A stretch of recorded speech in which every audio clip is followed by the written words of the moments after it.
नमस्कार, मैं रवीश कुमार। क्या आपने कभी फर्जी एनकाउंटर को सही ठहराया है? इसका जवाब ठीक से याद करने के बाद ही दीजिएगा। ऐसे लोगों की संख्या हजारों लाखों में निकल आएगी जिन्होंने हैदराबाद पुलिस के एनकाउंटर पर जश्न मनाया था और सही ठहराया था। उन सभी को पता है कि पुलिस के एनकाउंटर कई बार गलत निकल चुके हैं और गलत होते भी हैं, तब भी लोगों ने हैदराबाद पुलिस पर फूल बरसाए थे। 6 दिसंबर 2019 को हैदराबाद पुलिस ने उसी जगह पर 4 आरोपियों का एनकाउंटर किया जहां दिशा की हत्या की गई थी, जिनके शरीर को बलात्कार के बाद जला दिया गया। लोग पुलिस पर गुलाब के फूल बरसाने लगे और पुलिस झूठी कहानियां बनाने लगी कि कैसे ये आरोपी भाग रहे थे, पुलिस से हथियार छीन लिया था और पुलिस पर गोली चला रहे थे। लोग पुलिस की हर बात पर यकीन कर रहे थे और इस पुल के ऊपर खड़े होकर तारीफों के पुल बांध रहे थे। केवल फूल बरसाने वालों को ही पुलिस पर भरोसा नहीं हुआ, बल्कि देश के लाखों लोगों ने पुलिस की हर बात पर यकीन किया और हैदराबाद पुलिस का जय जयकार। औरतों ने पुलिस को राखी भी बांधी। तेलंगाना पुलिस 6 दिसंबर 2019 के दिन किया गया यह एनकाउंटर फर्जी निकला है। सुप्रीम कोर्ट की बेंच ने 387 पन्नों के ऑर्डर में बताया है कि यह एनकाउंटर फर्जी था। इस एनकाउंटर की जांच के लिए रिटायर्ड जस्टिस सिरपुरकर की अध्यक्षता में जांच आयोग का गठन किया गया। आयोग ने अपनी रिपोर्ट में कहा है कि पुलिस की बनाई हुई कहानियों पर भरोसा नहीं किया जा सकता और ना ही कोई सबूत है। यह कहानी झूठी है कि चारों आरोपियों ने पुलिस से हथियार छीन लिए, पुलिस पर हमला किया और अपने बचाव में पुलिस ने उनका एनकाउंटर कर दिया। नई दुनिया, अमर उजाला जैसे अनेक अखबारों में Hyderabad police commissioner VC Sajjanar hero की तरह छापे गए। जानिए कौन हैं सज्जनार टाइप की हेडलाइन छपने लगी। बताया जाने लगा कि 2008 में भी इस तरह का एनकाउंटर जनाब कर चुके हैं। अमर उजाला की हेडलाइन तो और भी गजब की है। हैदराबाद कांड, साइबराबाद के पुलिस कमिश्नर सज्जनार को क्यों कहा जाता है encounter man. Times of India में छपता है कि हैदराबाद एनकाउंटर में अहम भूमिका निभाने वाले आईपीएस अफसर वीसी सज्जनार से मिलिए। सुप्रीम कोर्ट ने इस एनकाउंटर को फर्जी पाया है और 10 पुलिस वालों के खिलाफ हत्या, झूठी सूचनाएं देने और सबूतों के मिटाने की धाराओं में मुकदमा दर्ज करने के आदेश दिए हैं। इंडियन एक्सप्रेस ने 6 दिसंबर 2019 के दिन सज्जनार की प्रोफाइल छापी है। वीसी सज्जनार हैदराबाद एनकाउंटर के पीछे का एक नरम दिल अफसर, यह लिखा है। इस तरह से तमाम मीडिया, तमाम अखबार, वेबसाइट और चैनलों पर सज्जनार रातों रात हीरो बना दिए गए। उस दिन सज्जनार ने हिंदी में भी प्रेस कॉन्फ्रेंस की। हम आपको प्राइम टाइम के पुराने एपिसोड से उनका यह बयान दिखा रहे हैं। हमें तो तब भी शक हुआ था, लेकिन बहुतों को लगा था कि कमिश्नर सही बोल रहे हैं। विक्टिम का सेल फोन, डाटा बैंक और उनका वॉच को रिकवर करने का जरूरत था। इनके लिए ये लोग बताए कि हम लोग जो ऑफेंस हुआ, बर्न किया, उसी के प्लेस में हम लोग रखे हैं। उसको हम लोग वहाँ पे हाई करके दिखाने के लिए पार्टी को यहाँ पे लेके आया। हमारा पुलिस पार्टी आज सुबह यहाँ पे 5:45 को आ गए। सो आने के बाद ये लोग चारों इकट्ठा हुआ। इकट्ठा होने के बाद स्टोन से, लकड़ी से और शार्प ऑब्जेक्ट से हमको अटैक करने स्टार्ट किया और हमारा दो पुलिस ऑफिसर से भी वेपन्स खींच लिया। तो हमारा ऑफिसर्स बहुत रिस्ट्रेंट करते हुए उनको सरेंडर करने के लिए बताया, बट वो लोग सरेंडर नहीं किया। हमारे ऊपर फायरिंग भी किया, अटैक भी करे। सो बाद में हमारे लोग भी वो फायरिंग करना पड़ा। इन रिटेलिएशन के बाद हम बाद में चेक करें तो फायरिंग स्टॉप होने के बाद चेक करें तो 4 लोग बुलेट इंजरीज के साथ मर गए थे। ये लोग 2 लोगों के पास हमारा वेपन्स भी दिखे। A1 मोहम्मद के पास और A4 चिंतकुंटा से चन्नकेश्वर के पास हमारा 2 वेपन्स मिले।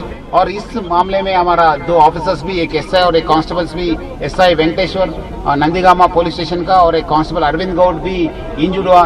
दोनों को हम लोग लोकल हॉस्पिटल को चेकअप के लिए भेजे। बाद में उनका रेफरेंस के बाद हम लोग केयर हॉस्पिटल को एडमिट किए गए। इस मामले में हम लोग बाद में इस 4-5 दिन भी हम लोग बहुत इन्वेस्टिगेशन किया, साइंटिफिक एविडेंस कलेक्ट किया इनके खिलाफ और इनका डीएनए प्रोफाइलिंग भी किया, विक्टिम फैमिली का भी किया। और ये लोग भी, हमको कुछ शक है कि ये लोग कर्नाटका, आंध्र और तेलंगाना में भी ऐसे ऑफेंस किए गए रहेंगे। सोचिए, उस वक्त पुलिस कमिश्नर एक झूठी कहानी देश के सामने परोस रहे हैं और देश यकीन कर रहा है और जश्न मना रहा है।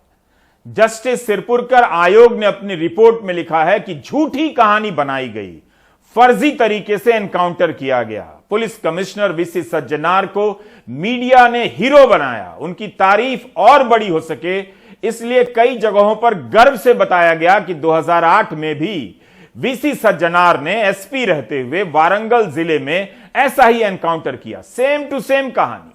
वारंगल के एनकाउंटर में भी आरोपी पुलिस से हथियार छीनकर भागे थे, पुलिस पर हमला कर रहे थे और बचाव में पुलिस ने उनका एनकाउंटर कर दिया। उस एनकाउंटर का तो पता नहीं, हैदराबाद एनकाउंटर की कहानी झूठी निकली है।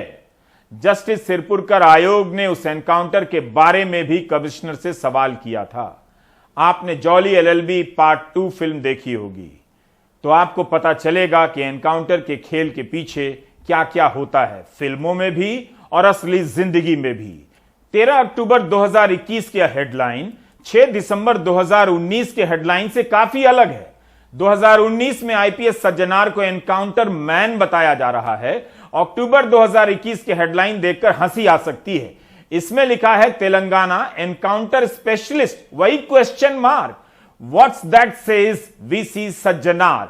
खबर के भीतर आईपीएस वीसी सज्जनार कहते हैं कि वे ना तो एनकाउंटर के विशेषज्ञ हैं और ना इसका मतलब जानते हैं। कुछ समझ में आया आपको?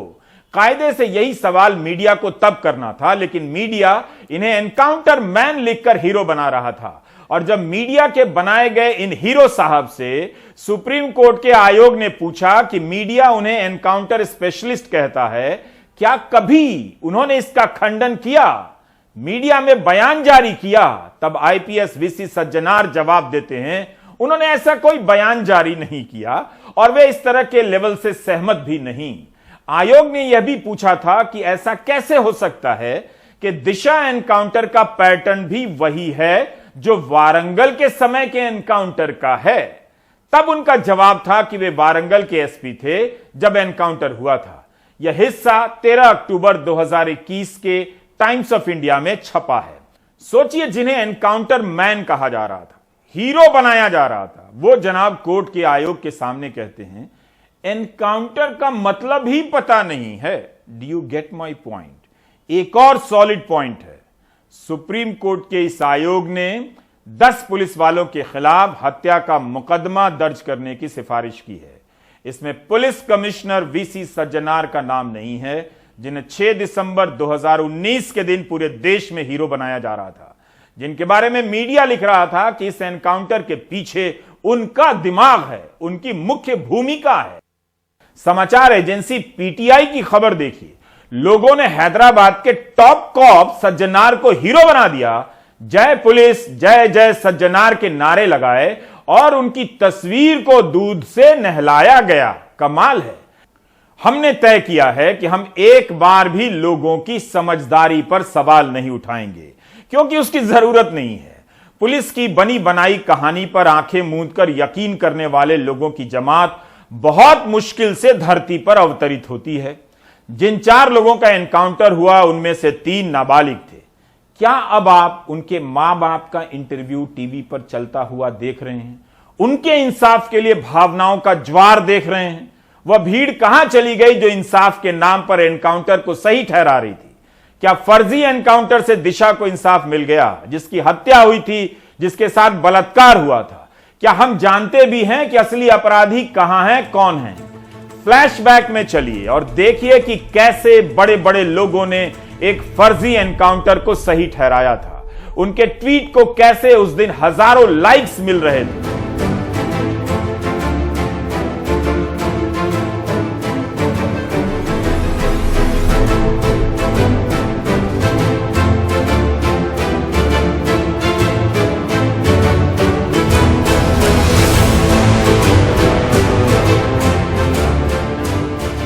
बैडमिंटन स्टार साइना नेहवाल का ट्वीट है, great work, #Hyderabad police we salute. Saina Nehwal के इस ट्वीट को 40,000 लाइक्स मिले। इसके 1 महीने के बाद साइना नेहवाल बीजेपी में शामिल हो जाती है। फिल्म अभिनेता अनुपम खेर ट्वीट करते हैं कि कांग्रेचुलेशंस एंड #जय हो to #Telangana police for shooting down the 4 rapists in an encounter. चलो, अब जितने भी लोगों ने ऐसा घिनौना अपराध करने वालों के खिलाफ आवाज उठाई थी, उनके लिए खतरनाक से खतरनाक सजा चाहिए थी। मेरे साथ जोर से बोलो हैशटैग जय हो। ये अनुपम खेर के ट्वीट हैं। इस ट्वीट को 51,000 लाइक्स मिले थे, 6,468 बार दोबारा रीट्वीट किया गया और 3,000 से ज्यादा कमेंट आए थे। क्या आप इनमें से नहीं हैं? ठीक से याद कीजिए।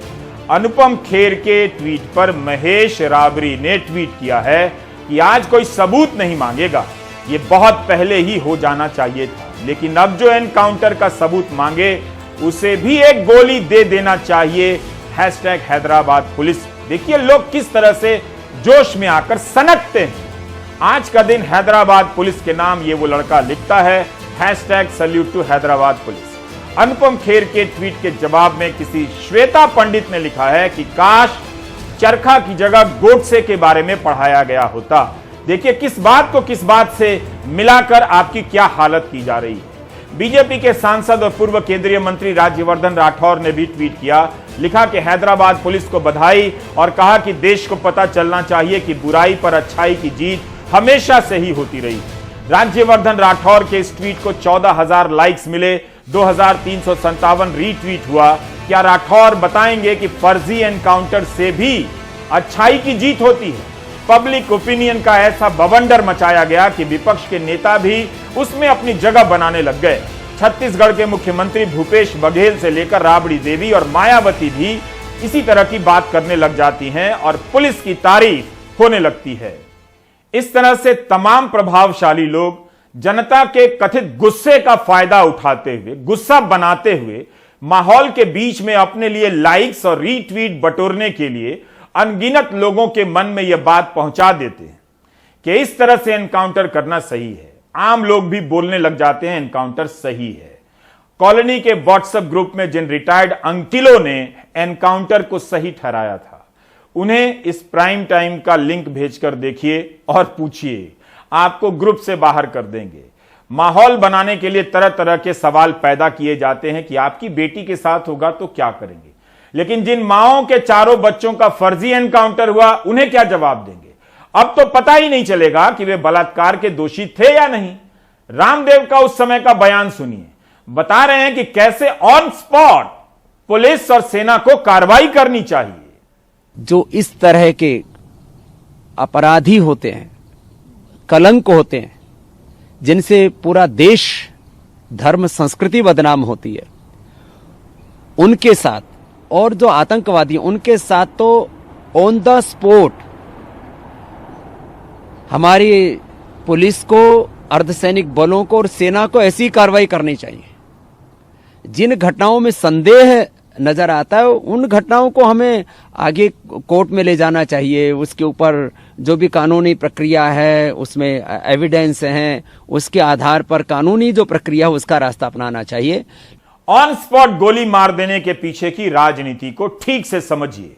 अलग अलग समय में इस राजनीति के अलग अलग पैटर्न होते हैं। जब आरोपी अल्पसंख्यक समुदाय का होता है तब तो भीड़ तुरंत ही तैयार कर बड़ी कर दी जाती है गोदी मीडिया आईटी सेल के जरिए कि ऑन स्पॉट ही फैसला होना चाहिए। पुलिस के एनकाउंटर पर सवाल कर दीजिए तो आपको ही अपराधी बताया जाएगा और अब तो उस भीड़ की जरूरत भी नहीं, उसके आने से पहले बुलडोजर आ जाता है।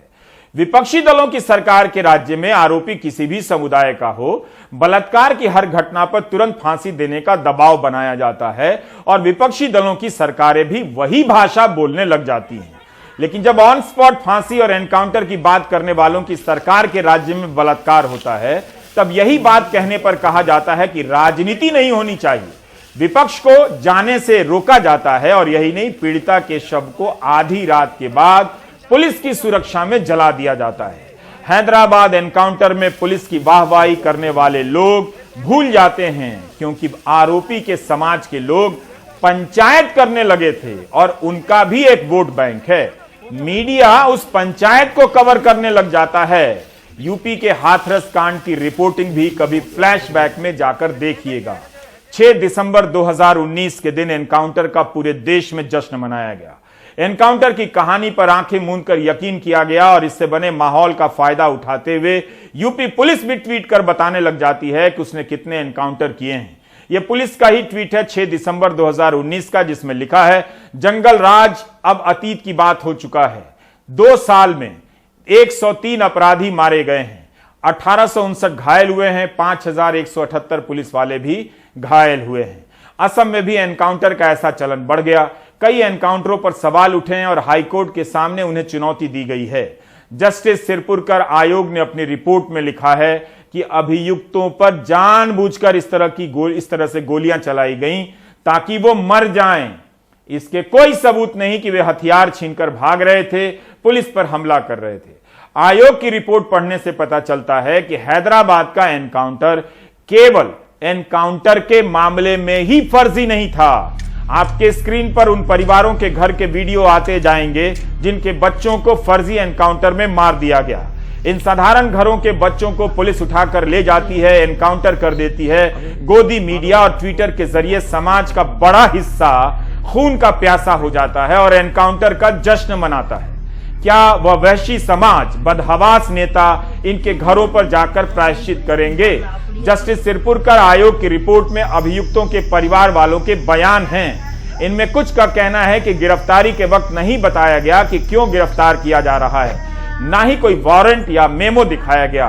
कुछ के माता पिता का कहना है कि उन्हें तो टीवी न्यूज से पता चला कि क्या हुआ है। मोहम्मद आरिफ, जोल्लू शिवा, जोल्लू नवीन, चिंता कुंता, चन्ना केशवालू में से 3 लोग नाबालिग थे। फिर भी पुलिस ने वाहवाही लूटने के लिए बालिग बताकर इनकी तस्वीरें मीडिया में जारी की। आयोग ने अपनी जांच में पाया है कि पुलिस ने जानबूझकर जानकारी छिपाई, जबकि पुलिस को भी शक था कि इनमें से 2 नाबालिग थे। आयोग ने काफी विस्तार से बताया है कि कैसे पुलिस ने उनके स्कूल जाकर डेट ऑफ बर्थ पता करने की कोशिश की, लेकिन तब भी नाबालिग वाली जानकारी को दबा दिया गया। आयोग की रिपोर्ट में एनकाउंटर के अलावा जांच और आरोपियों की पहचान को लेकर भी गंभीर सवाल उठाए गए हैं। एनकाउंटर में मारे गए 4 लोगों की पहचान पी श्रीनिवास रेड्डी ने की, जो उस लॉरी का मालिक है जिस पर यह काम करते थे। आयोग ने रिकॉर्ड किया है कि पुलिस ने कहा कि एक अभियुक्त नवीन कुमार श्रीनिवास रेड्डी के साथ काम करता है, लेकिन बाद में श्रीनिवास रेड्डी कहते हैं कि नवीन को जानते ही नहीं। इससे तो नवीन की गिरफ्तारी पर ही गहरा संदेह पैदा होता है। सीसीटीवी फुटेज को लेकर भी कई तरह के दावे हैं। लॉरी के मालिक श्रीनिवास रेड्डी ने सीसीटीवी फुटेज देखने का जो समय बताया है, उसमें और पुलिस के बताए समय में काफी अंतर है।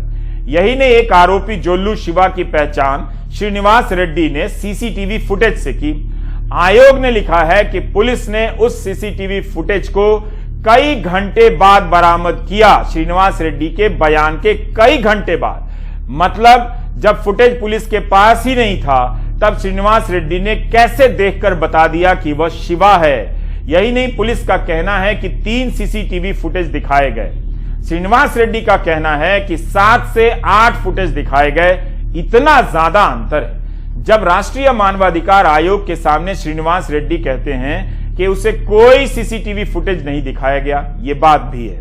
यह वीडियो उस समय का है जब मोहम्मद आरिफ, जोल्लू शिवा, जोल्लू नवीन, चिंता कुंता, चिन्ना केशवालू को गिरफ्तार किया गया था। इनका चेहरा ढका हुआ है। इनके साथ जो हुआ है, क्या उसमें वो लोग शामिल नहीं जो इनके एनकाउंटर पर जश्न मना रहे थे, जय हो लिख रहे थे?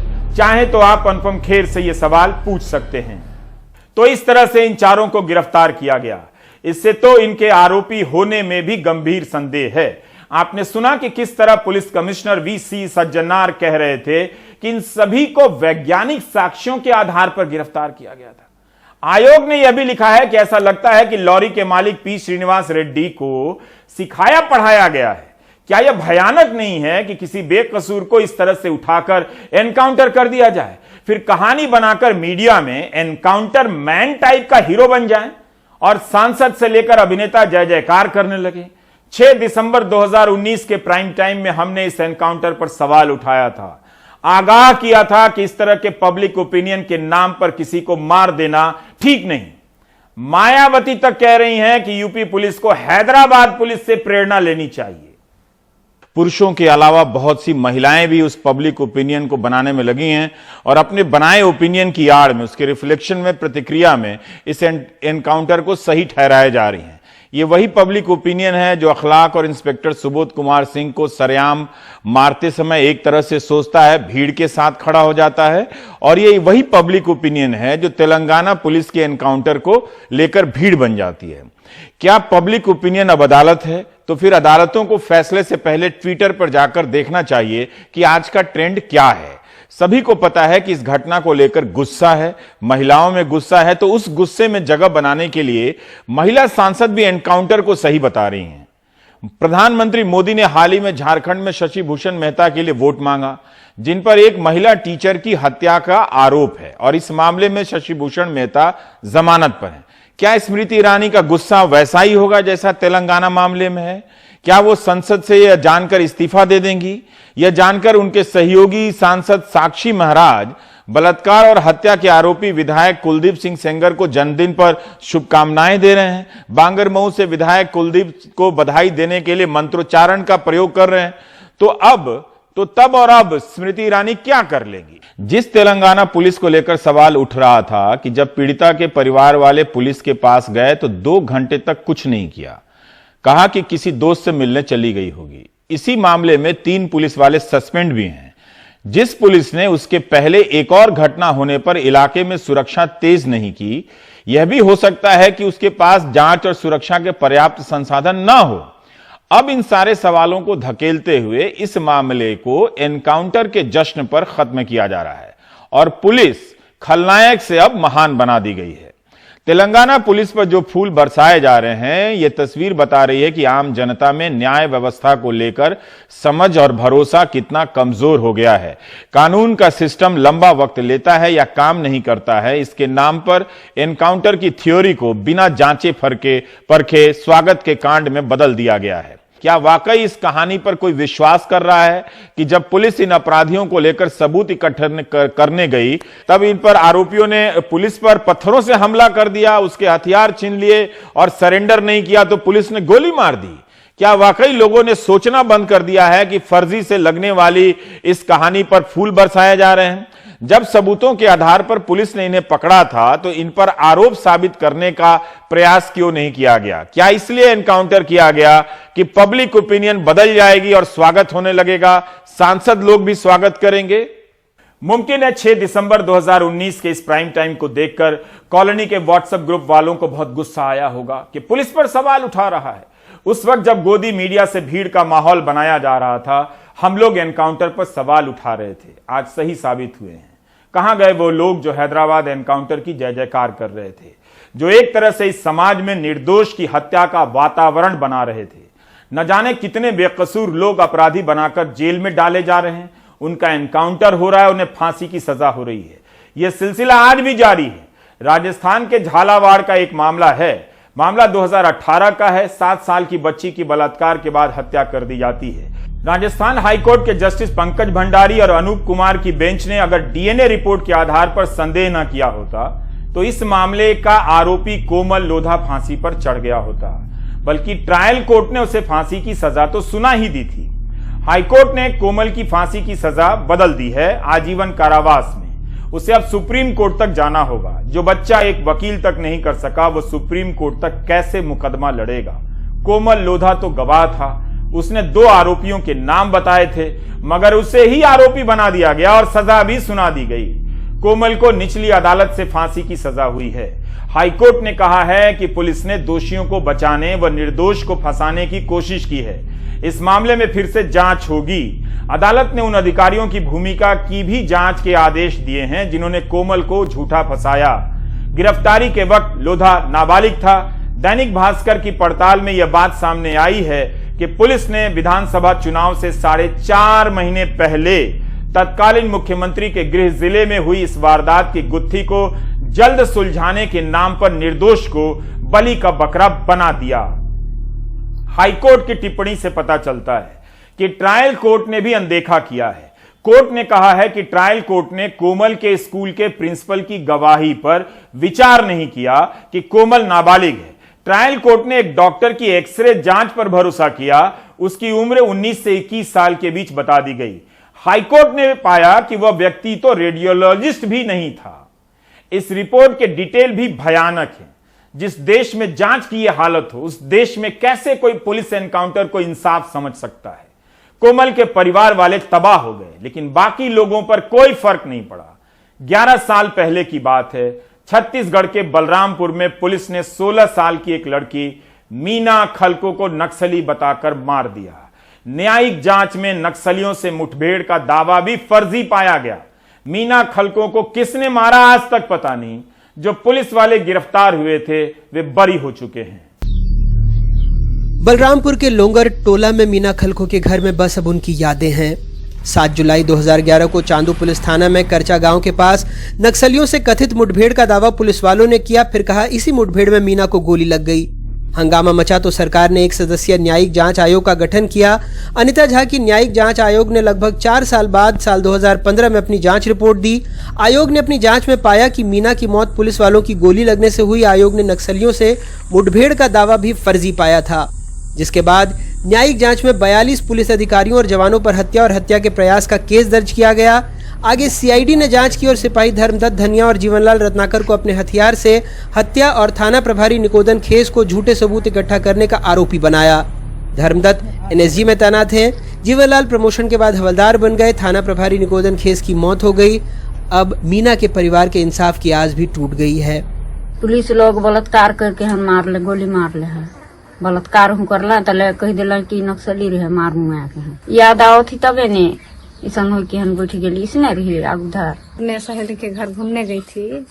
हम लोग सोचे शाम हो गया तो सहेली के यहाँ थी, रुक गई होगी तो नहीं आई। दूसरे आदमी हम लोग को बताए कि उसको मार दिए। ऐसे उन लोग बलात्कार करके और मार भी दिए और उसको नक्सली ठहराते हैं। उन लोग गलत काम किए हैं तो उन लोग को तो सजा तो मिलना ही चाहिए। हम लोग के पास तो दरवाजा खटखटाने के लिए रुपया नहीं है। हैरानी यह है कि अदालत ने अपने फैसले में आरोपियों को रिहा तो कर दिया, लेकिन जांच को घटिया बताते हुए कहा इस प्रकरण में विवेचना समय से ही विवेचना कार्यवाही निम्न स्तर की रही है। विवेचना कार्यवाही के दौरान अभियोजन ने यह स्थापित नहीं किया कि मृतका मीना खलको की हत्या आरोपी गण को आवंटित शस्त्र एवं उन्हें प्रदत्त गोली के लगने से हुई है। अभियोजन ने मात्र साक्ष्यों की संख्या को अधिक दर्शाया है, परंतु विवेचना के दौरान कथित अपराधों से संबंधित तथ्यों को स्थापित करने में वो पूर्णतः असफल रहा है। अभियोजन की लापरवाही के कारण इस प्रकरण में साक्ष्य का पूर्णतः अभाव रहा, जिससे अभियुक्त संदेह के घेरे में आने पर भी दोष सिद्धि की ओर नहीं जा पा रहे हैं, क्योंकि संदेह कितना भी गहरा हो वह साक्ष्य का स्थान कभी नहीं ले सकता। मीना खलको प्रकरण जब हुआ तब भारतीय जनता पार्टी की सरकार थी। चार्जशीट भी उसी समय हुई, जांच भी उसी समय हुई। 3 जांच, सीआईडी जांच, दंड अधिकारी जांच और न्यायिक जांच। न्यायिक जांच में तो तमाम चीजें निकल कर आ गई। उसके बाद भी हमारी सरकार की प्राथमिकता सबको न्याय दिलाने की है। अगर इसके बाद भी कोई कमी बच जाती है तो उसकी जांच होगी और जांच के बाद कार्रवाई होगी। सरकार कह रही है 3 जांच हो गई। अदालत ने जांच को ही कटघरे में खड़ा कर दिया। कहा संदेह है लेकिन जांच एजेंसी साक्ष्य नहीं जुटा पाई। अजीब बात है ना, जिस महकमे पर साक्ष्य जुटाने का जिम्मा है वही कटघरे में है और समाज परिवार को इंतजार है 16 साल की बिटिया के लिए इंसाफ का। रायपुर से जुल्फिकार और कैमरा पर्सन रिजवान खान के साथ अनुराग तिवारी, एनडीटीवी इंडिया। ऐसी खबरों पर लौटा कीजिए, पता चलेगा कि जब राजनीति करनी होती है तब नारी का इंसाफ कितना बड़ा मसला हो जाता है, और जब राजनीति की चोरी पकड़ी जाती है तब मसला बनाने वाले लोग भाग जाते हैं। उनका मकसद इतना ही होता है कि समाज को भीड़ में बदला जाए, ऐसी भीड़ जो झूठे किस्सों और फर्जी नायकों को महान मानने के लिए तैयार हो जाए। हैदराबाद एनकाउंटर उसी भीड़ की कहानी है। आप बच गए क्योंकि उस दिन आप प्राइम टाइम देख रहे थे। अब ब्रेक ले लीजिए।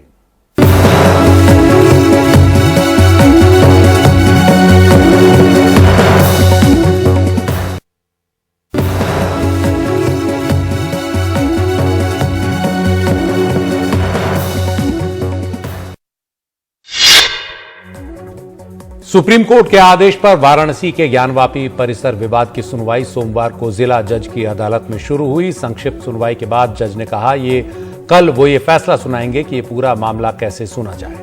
दरअसल जिला अदालत के सामने कई याचिकाएं हैं। एक याचिका 5 महिलाओं ने दायर की है, जिनका कहना है कि उन्हें मस्जिद के भीतर श्रृंगार गौरी की पूजा करने की रोज इजाजत मिले। इस याचिका को रद्द करने की मांग मुस्लिम पक्ष ने की है। वो 1991 के प्लेसेस ऑफ वर्शिप एक्ट यानी पूजा स्थल अधिनियम का हवाला दे रहा है। सुप्रीम कोर्ट ने कहा है कि पहले यही तय हो कि इस कानून के तहत सुनवाई होनी चाहिए या नहीं, तो मंगलवार को सबसे पहले इसी पर फैसला आएगा। 4 देशों भारत, अमेरिका, जापान और ऑस्ट्रेलिया के संगठन क्वाड की शिखर बैठक सोमवार से जापान में शुरू हुई। प्रधानमंत्री नरेंद्र मोदी बैठक में हिस्सा लेने के लिए जापान के 2 दिन के दौरे पर हैं। अमेरिका के राष्ट्रपति जो बाइडेन, ऑस्ट्रेलिया के नवनिर्वाचित प्रधानमंत्री एंथनी अल्बनीज और मेजबान जापान के प्रधानमंत्री फूमियो किशिदा अपने अपने देशों के प्रतिनिधिमंडलों की अगुवाई कर रहे हैं। पहले दिन प्रधानमंत्री मोदी ने जापान के 34 कंपनियों के बड़े कारोबारियों और सीईओज के साथ बैठक की। भारत और जापान ने अगले 5 साल में भारत में 5 ट्रिलियन येन के जापानी निवेश का लक्ष्य तय किया है। क्वाड सम्मेलन के दौरान अमेरिका के राष्ट्रपति जो बाइडेन ने एशिया प्रशांत क्षेत्र में एक बड़ी और नई आर्थिक व्यापारिक पहल के तहत Indo Pacific economic framework for prosperity को लॉन्च किया। बाइडेन ने कहा कि 13 देशों ने IPEF का हिस्सा बनना तय किया है। इस पहल से एशिया प्रशांत क्षेत्र में चीन के बढ़ते विस्तार के मुकाबले इस पहल को देखा जा रहा है। केंद्र सरकार ने लापता सरकारी कर्मचारियों के मामले में फैमिली पेंशन के नियमों को कुछ उदार बनाया है। अभी तक लापता सरकारी कर्मचारियों के परिवारों को तब तक फैमिली पेंशन नहीं मिल पाती थी जब तक कि वो मृत घोषित न कर दिए जाएं या उन्हें लापता हुए 7 साल न गुजर जाएं। ऐसे में इन कर्मचारियों के परिवारों के लिए गुजर बसर करना काफी मुश्किल हो जाता था। आतंकवाद प्रभावित इलाकों जैसे जम्मू कश्मीर और उत्तर पूर्व के कई इलाकों और नक्सल प्रभावित इलाकों में कई सरकारी कर्मचारी लापता हो जाते थे तो उनके परिवारों को काफी दिक्कतों का सामना करना पड़ता था। लेकिन नए आदेश के मुताबिक अगर नेशनल पेंशन सिस्टम के तहत कवर कोई सरकारी कर्मचारी नौकरी के दौरान लापता होता है तो उसके परिवार को तुरंत फैमिली पेंशन का लाभ दिया जाएगा और अगर वो कर्मचारी मिल जाता है और नौकरी शुरू कर देता है तो फैमिली पेंशन के तौर पर दी गई रकम बाद में उसके वेतन से धीरे धीरे काटी जा सकती है। केंद्रीय कार्मिक मंत्री जितेंद्र सिंह ने कहा कि नए सरकारी आदेश से कई परिवारों को बड़ी राहत मिलेगी। आप देख रहे थे प्राइम टाइम। नमस्कार।